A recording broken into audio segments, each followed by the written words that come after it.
As we had this discussion, and just going back for those that are paying attention to this important hearing, we're talking about examining private market exemptions as a barrier to public offerings and retail, or what I call mainstream investors. So I just want to set things up because I don't know if it's been made clear that the public company model has become increasingly unattractive to businesses over the past few years. And the United States has now roughly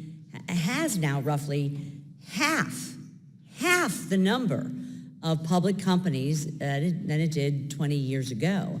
And not only are fewer companies going public, but the companies that do are typically doing so much later in their life cycle, which has repercussions down the road in terms of who actually can get in terms of investment.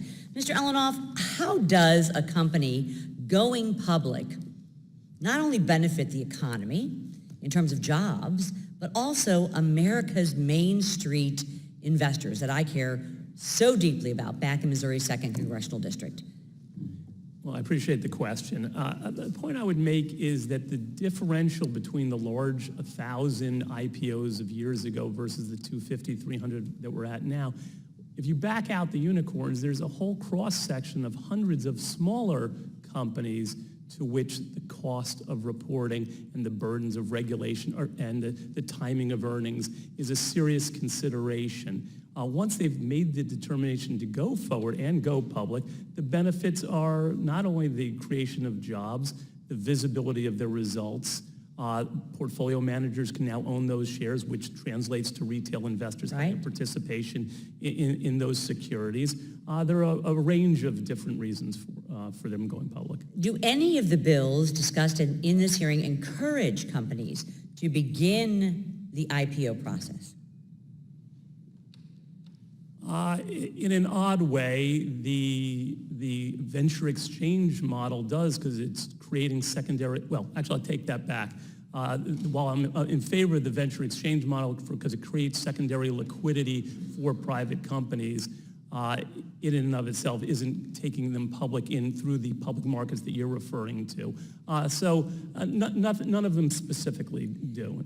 Do any of them encourage companies to identify and attract new investors?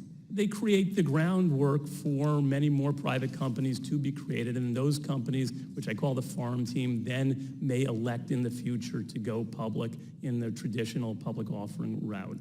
Mr. Elinoff, SEC Chair Jay Clayton has described exemptions from registration with the Commission as, he called it, an elaborate patchwork, and has noted that he doubts that anyone starting with a blank slate would have come up with the complex system that we have today. Do you agree with the chairman? Fully.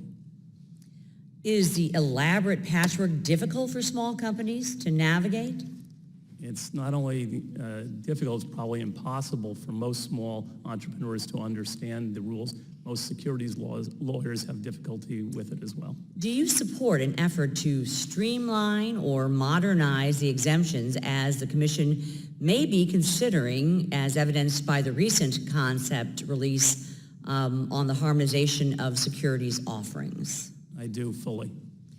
Would the Democrats' proposed SEC study bill, which would require a series of findings before making any changes to the exemptions framework or creating a new exemption, hinder the SEC's efforts to make a more sensible framework for investors?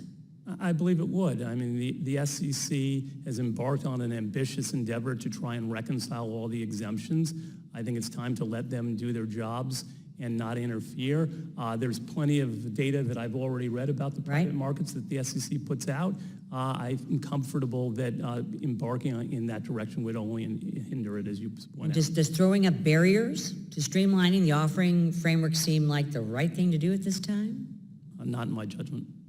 Thank you. I appreciate all of our witnesses today. I appreciate your testimony, and I yield back the few seconds that I have.